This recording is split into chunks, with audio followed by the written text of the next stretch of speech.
Well, hi guys, welcome back to Linda's Pantry, and today I'm super excited to bring you along for another PumpkinPalooza video. It's still October and I'm still in the mood for pumpkin, and I've been, pureeing or cooking down, roasting whole pumpkins and roasting the seeds, which are delightful, and cooking it down until I have a puree that I can use in my recipes. Now, I already used part of this bag, so I'm gonna use it in, as you saw in the title, we're making pumpkin focaccia bread. Focaccia bread is one of my favorites.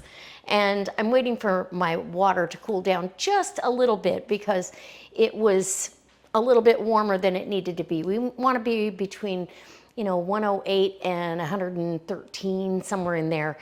And right now it's fine.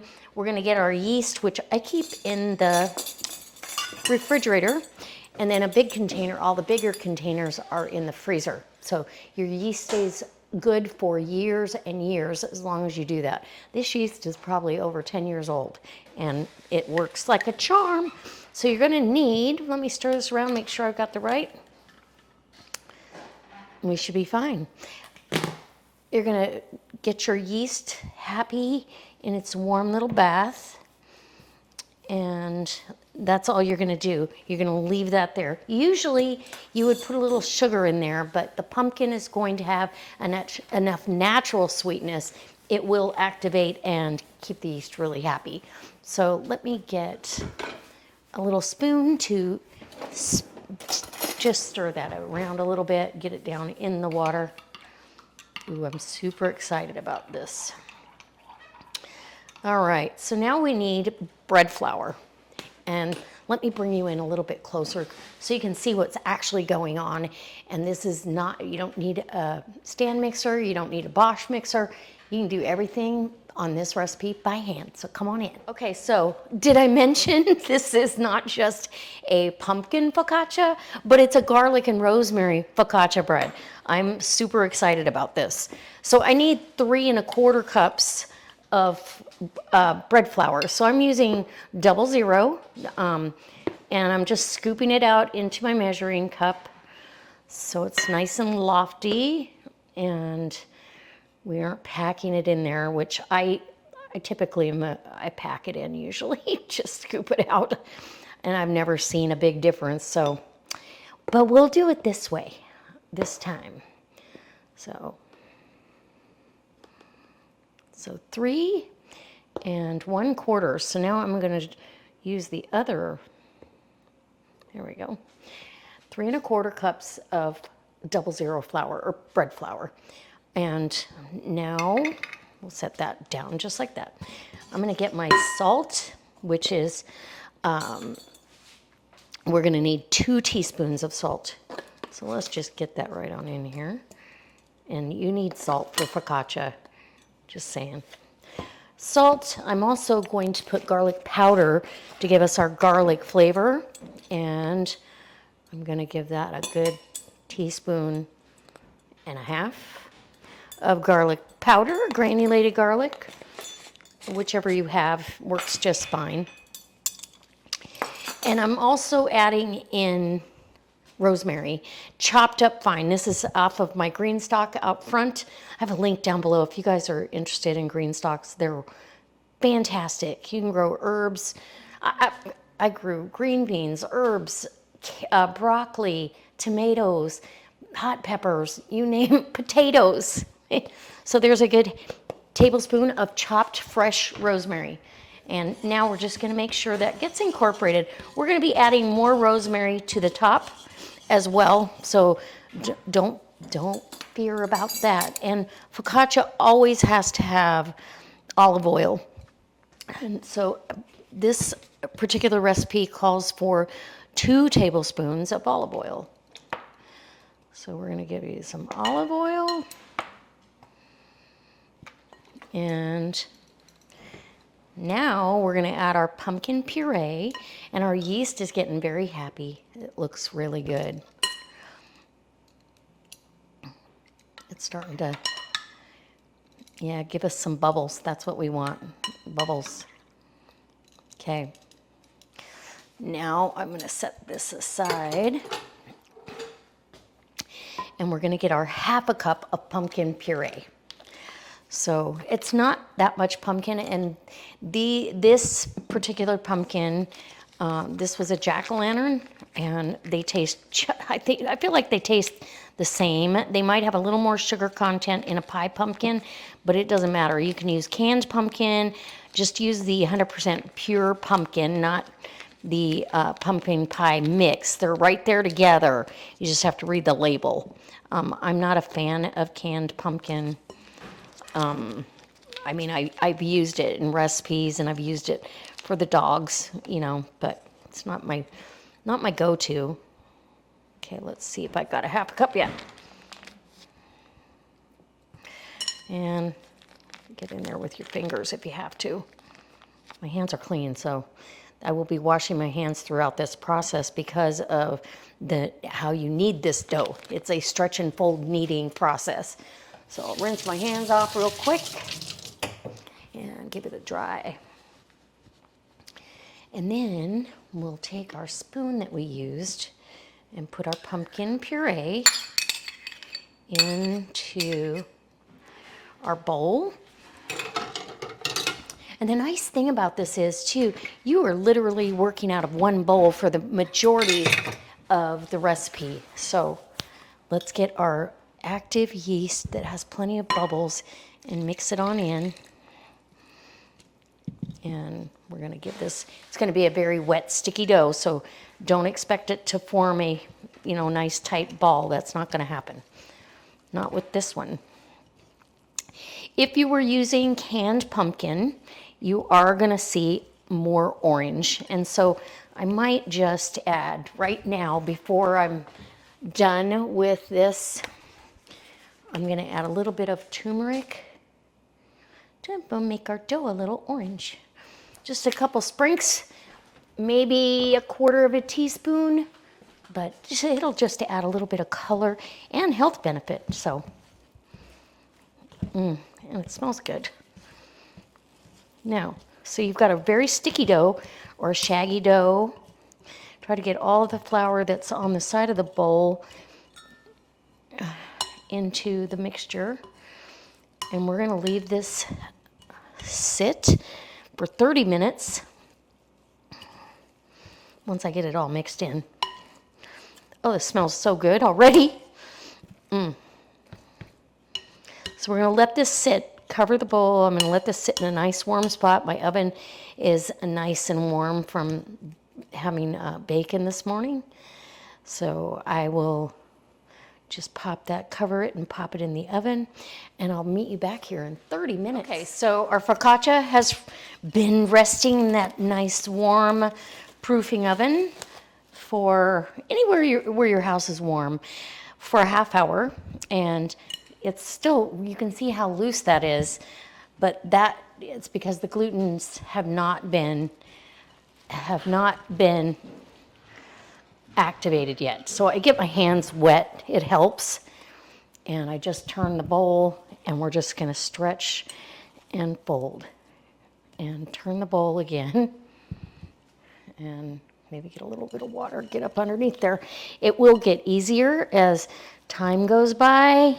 Your dough will develop the gluten, and it'll be less sticky, as it's already strengthening up, as you can see. So I'm going to grab every bit that I've got on my hands, and we're going to let this go for another 30 minutes.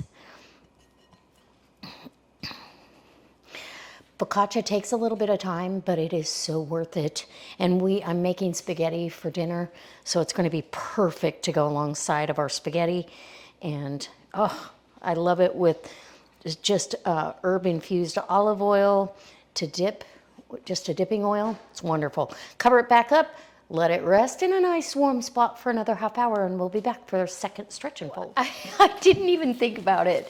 I did my second stretch and fold, and it had risen quite a bit. The first fold was still very sloppy, but then it starts grabbing some oomph. So I'm going to give it 25 more minutes. It's 30 minutes between, but I realized I didn't film that. But I'll come back for the third stretch and fold, and we'll do that together on camera. And so this is going back into the warm oven where it can have a little nap for 30 minutes. All right, 25's left anyway. All right, guys. Okay, so it is time for another stretch and fold. And this is the third one. We'll have another one after this, and then we're gonna let it rise. So your investment is, you could we could do a long fermentation in the fridge if we wanted to. But I want this for tonight. We're having spaghetti, and look at that. It's still very, very hydrated, very loose dough. We get our fingertips, clean hands, dipped in water, and then just kind of pull it back away from the bowl, pull it up and stretch. Do the same thing, pull it up and stretch. And each time I've been able to get a little bit higher stretch on it without it coming apart. If it just immediately stops and there's no stretch, it just falls apart, it's not good. I'm going to do a few more stretches on this round and the next round to really develop the gluten strands. But look, I can hold this whole dough up pretty much, and that's good. And what a pretty color. It's kind of a yellow with the light pumpkin. And I can smell the rosemary and the garlic. I have some fresh chopped garlic over here too that I just chopped up, and fresh rosemary that I chopped up in this bowl with some olive oil. So that's going to be going on top as well. So it's going to be plenty of garlic and rosemary. Okay, I think that's good. Now we're going to cover this back up. It's going back into the oven. Do not worry about this. This is exactly what should be happening. You need a very hydrated dough for you to get that wonderful focaccia that we all love. All right, we'll be back. See you in 30. Ooh. For the fourth and final stretch and fold that I'm going to do is right now. We're going to go ahead and get that plastic wrap off of it. I'll use no plastic wrap on this time around. So get your clean hands wet again. Get up under here, and it kind of deflates the dough. It's still very wet and hydrated, which is exactly what you want. And we're just gonna go around and around and around until we,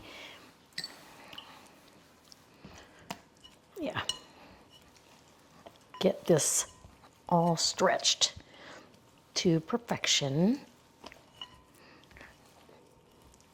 And I love how this feels. It's actually a very, it's a great dough to work with, honestly. As long as you understand you're working with a wet, hydrated, very hydrated dough. The end results are worth it. Okay. So now I'm going to rinse my hands off. I'm going to grab my bench scraper and wash these up real good. And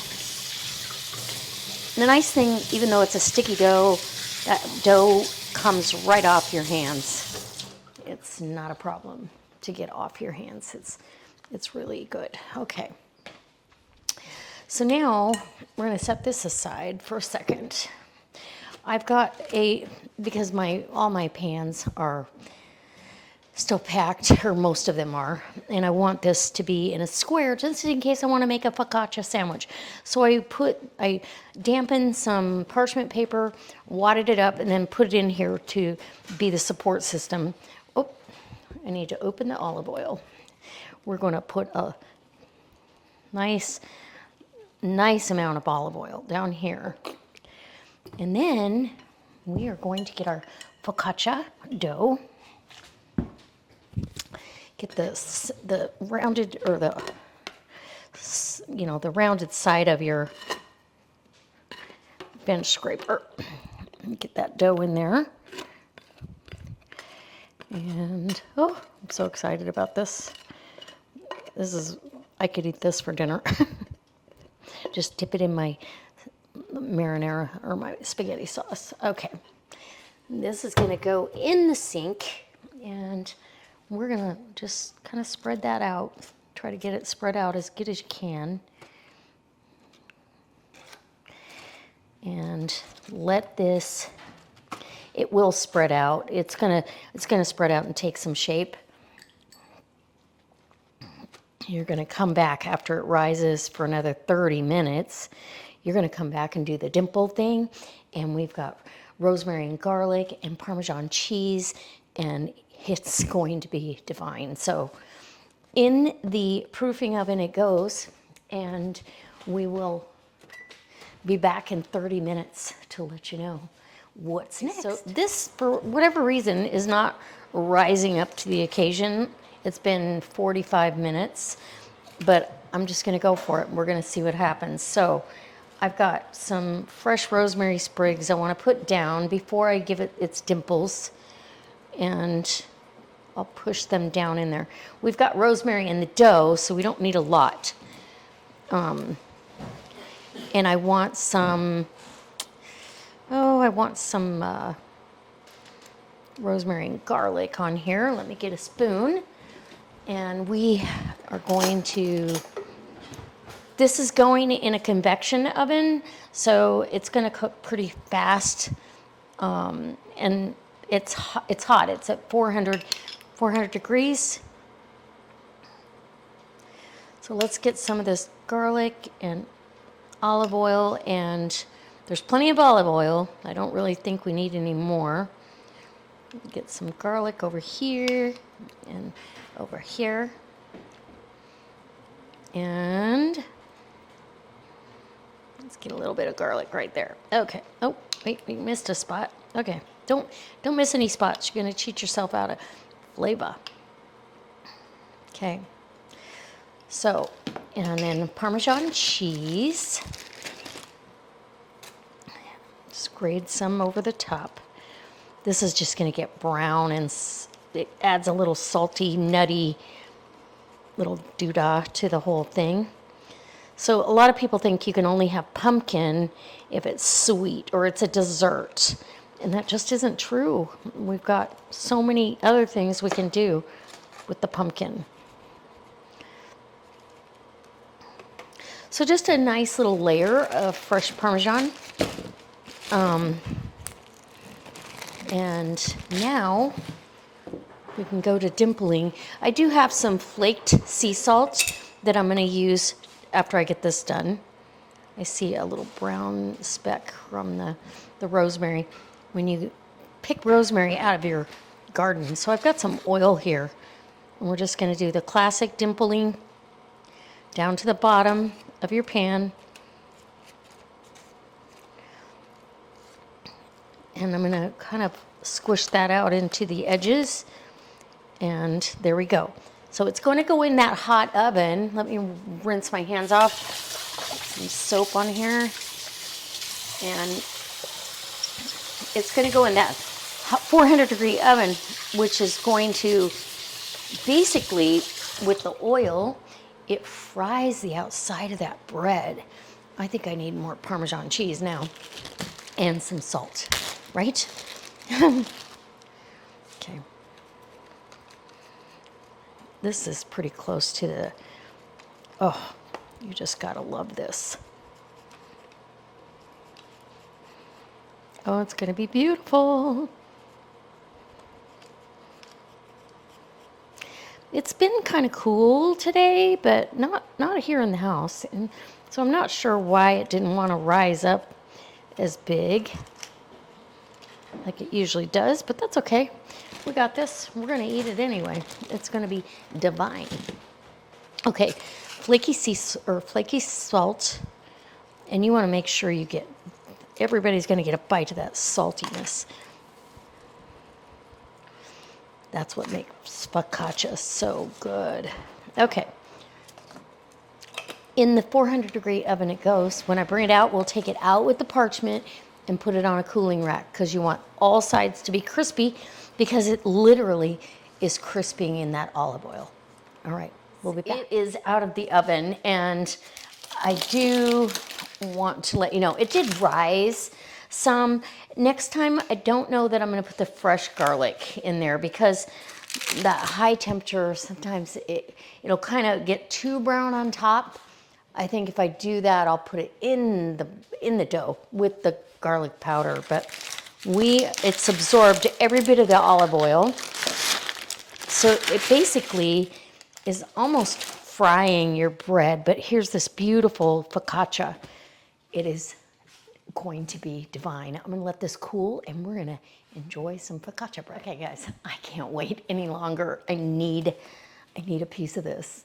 And I'm gonna tell you, I believe the reason my last rise didn't come up as bubbly and thick and risen is because I added that fresh garlic. And Angela over at the Inquisitive Farm Wife reminded me that garlic can impede the rise of your bread. So don't put the garlic on top. Put the garlic like I did, inside.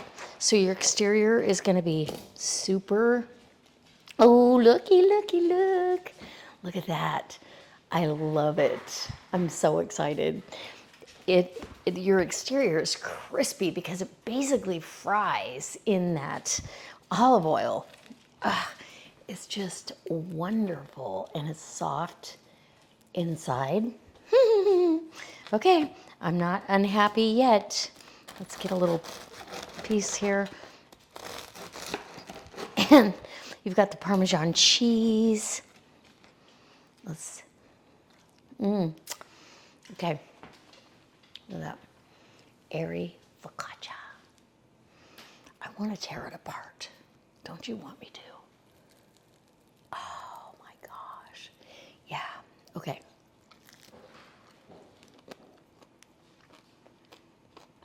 I want that salt.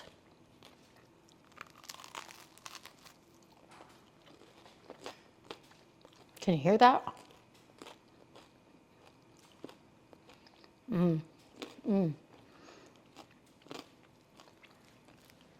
It is so good. It's so moist on the inside.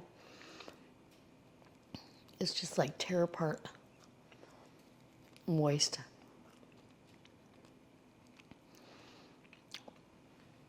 I love this. This isn't something I make all the time as far as pumpkin goes, you know. But I thought for PumpkinPalooza, why not?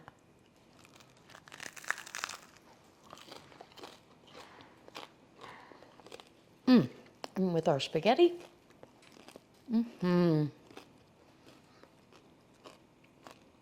Yes, please. I'm going to be full before dinner.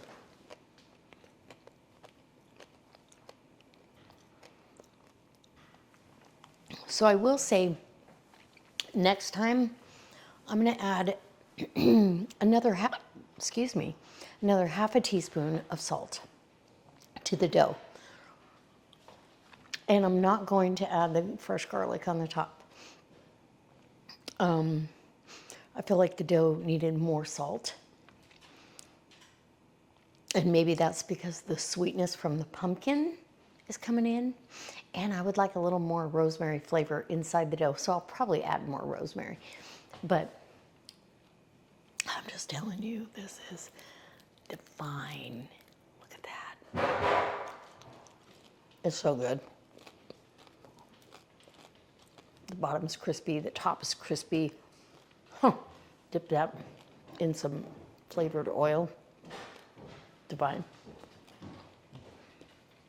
I hope this inspires you to make a pumpkin focaccia, and I'm bringing you along for the real stuff here. It should have been loftier, but I'll bring you along for another focaccia bread, and I won't add the fresh garlic, so you'll see exactly how the recipes go. All right, guys, I can't wait to see you next time, and I'll have the recipe down in the description box for you so you can print that off. Yum. So don't forget to visit Angela over at the Inquisitive Farm Wife. She's got a playlist of all the PumpkinPalooza videos. And if you do one, just put hashtag PumpkinPalooza and she will find you.